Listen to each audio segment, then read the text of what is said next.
Je pense que ce qui m'a le plus frappé, je pense, m'a semblé une qualité d'écoute, ouais, une qualité d'écoute de la part des magistrats, moi, probablement des autres juristes aussi. C'est pas toujours le cas.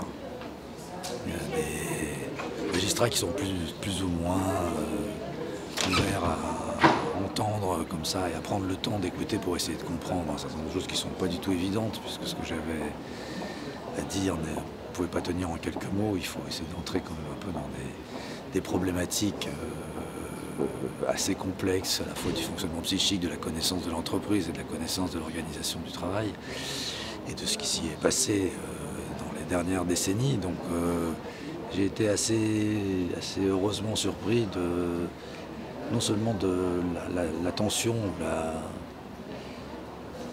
presque une marque d'intérêt en tout cas pour le thème, hein. C'est pas c'était dans la mesure où c'était moi qui le disais, c'est beaucoup plus sur la question quand même, la matière assez difficile. Les magistrats écoutaient, elle a même posé des questions, la présidente du tribunal. Donc j'ai l'impression que c'était une intervention qui aura peut-être une certaine utilité, on ne sait rien. Les débats, les délibérations qui auront lieu d'ici 2 mois et demi. Tout ce que je dis, c'est de la clinique, donc ce sont quand même des choses que soit j'ai vues en suivant des gens, des individus qui sont malades, ou en tout cas sont dans des phases difficiles de leur existence en rapport avec leur travail, soit parce que je fais aussi des enquêtes sur le terrain, donc je vais dans les entreprises, dans les administrations, dans l'agriculture, les forêts, etc. Donc, à chaque fois que j'ai évoqué effectivement un certain nombre de cas, parce que c'était plus simple à travers un exemple concret de faire comprendre une idée que de la développer théoriquement. Donc j'ai donné pas mal d'exemples effectivement d'affaires, dont certaines sont des affaires qui sont connues de la justice parce qu'elles ont été jusqu'aux tribunaux dans des histoires de suicide au travail, effectivement, dans lesquelles soit j'ai été commis comme expert, soit pour une raison ou pour une autre j'ai été associé. Donc oui, j'ai parlé de plusieurs cas différents et des différentes formes de suicide, puisqu'il y a quand même différentes formes de suicide dans le travail. Oui, ça c'était la conclusion que j'ai donnée. Je pense qu'on peut faire autrement. Ouais. La conclusion c'est celle-là, c'est qu'il n'y a pas de fatalité du tout dans l'évolution du système dans lequel nous sommes, que ça aboutisse ou que ça passe par des méthodes de management ou des méthodes de gouvernement d'entreprise comme celles qui ont été mises en œuvre par France Télécom, quelles que soient les données économiques, les contraintes, la concurrence, l'internationalisation, la mondialisation, tout on peut très bien faire autrement que ce qu'on fait aujourd'hui, d'abord, de façon assez générale dans le monde de l'entreprise et dans les services publics, le New Public Management, on peut faire autrement. Mais même dans le contexte d'aujourd'hui, même dans le contexte de concurrence qui est le nôtre, à mon avis, c'est possible d'envisager une autre méthode de gouvernement d'entreprise qui permet tout à fait de prévenir ce genre de catastrophes quand même, parce que ce sont des catastrophes, ces suicides au travail. Oui, enfin bien sûr, pour le clinicien, le médecin, vu de mon observatoire à moi, oui, je pense qu'il y a des responsabilités, puisque ensemble on aurait pu faire autrement. Donc ceux qui ont choisi cette méthode et qui l'ont. Parce que pour pouvoir mettre ces méthodes qui ont été développées à France Télécom, mais on pourrait en dire autant pour les méthodes qui sont développées aujourd'hui dans l'hôpital public avec la tarification à l'activité, ou la fameuse autorité de santé, où on pourrait en dire autant pour un certain nombre de choses qui se passent dans la recherche scientifique ou dans l'enseignement secondaire, etc. Il y a des méthodes de management qui sont introduites, mais il faut bien comprendre que toutes ces méthodes, elles ne marchent pas toutes seules. Il ne suffit pas simplement de donner un ordre, de prononcer un slogan et puis de donner des directives pour qu'elles soient exécutées par les gens. Les gens ne sont pas des exécutants. Il faut donc beaucoup de monde s'implique et implique son intelligence, s'engage dedans pour que ça marche, y compris des systèmes injustes, y compris des systèmes qui tuent. La guerre elle-même, c'est pas simplement l'obéissance aux ordres, contrairement à ce qu'on croit. Même dans l'armée, où c'est le système le plus disciplinaire qui soit, si les hommes se contentent d'obéir aux ordres, c'est une armée vaincue. Dans l'armée, en fait, on vous l'explique pas. On dit à la marge, on vous dit qu'il faut interpréter les ordres. Ah oui, c'est sûr, il faut interpréter les ordres. Parce que si vous faites les ordres tels quels, c'est perdu. Et donc, tout ce système de France Télécom, comme celui du New Public Management et de ce qui se passe en ce moment dans le monde du travail en général, bien entendu que ça implique l'intelligence, l'investissement de l'intelligence des gens, donc leur responsabilité d'être engagée. Ils pourraient très bien dire qu'ils ne veulent pas. Donc, forcément, il y a une complicité. Oui. Plus qu'une complicité, il y a une responsabilité, oui, le terme est fort, mais c'est un vrai terme.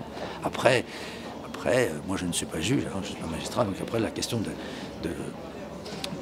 la gradation des responsabilités, la façon dont on considère les circonstances aggravantes ou atténuantes, etc.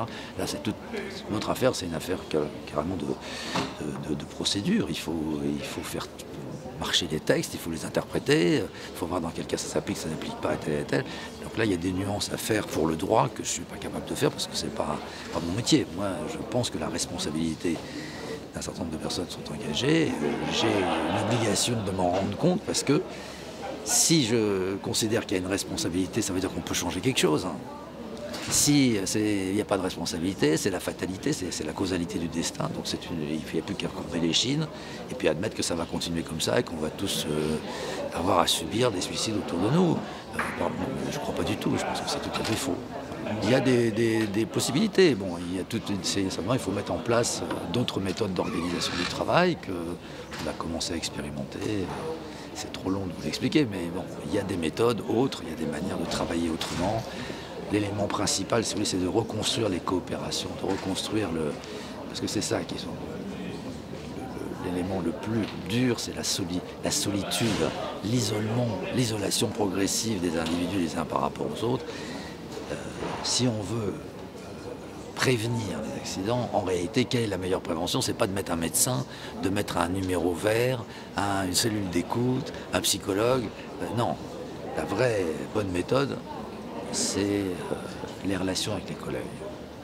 Quand vous avez des bonnes relations avec les collègues, quand les gens s'entendent bien, quand les gens sont contents de travailler ensemble, quand ils travaillent à une œuvre commune, quand ils ont des règles communes, ils s'entraident. Et vous n'avez pas de suicide. Jamais. On ne laisse pas un copain s'enfoncer. Vous comprenez? C'était pas comme ça autrefois. Vous aviez des gens qui allaient mal. Évidemment qu'on a des moments où on est mal. Et quelquefois on se déprime, il y a des moments où moi j'ai vu des gars, ils étaient tellement énervés, on sentait qu'ils allaient casser la gueule au chef. C'est les autres qui disaient non, allez là, on va discuter. Vous comprenez? Donc la prévention, c'est fondamentalement le rapport avec les autres. Donc l'orientation, c'est une orientation qui vise à recomposer tout ce qui a été détruit par les nouvelles formes de management qu'on appelle le tournant gestionnaire. Il faut sortir de ce tournant gestionnaire, il faut revenir à un autre modèle de l'entreprise et de l'économie. C'est possible. Oh oui, sûrement. C'était plus que diviser pour mieux régner. Il y a quand même des méthodes de pression sur les gens en vue quand même de les déstabiliser, quitte à ce qu'ils tombent malades, pour qu'ils partent. Quoi. Donc tous les moyens étaient bons pour que les gens s'en aillent. C'est pas seulement diviser pour régner. Diviser pour régner, c'est un principe assez général, malgré tout, de tous ceux qui sont des dirigeants à la tête des entreprises, à la tête de l'armée, à tout ce que vous voudrez. Mais non, c'est beaucoup plus grave que ça. C'est plus que diviser pour régner.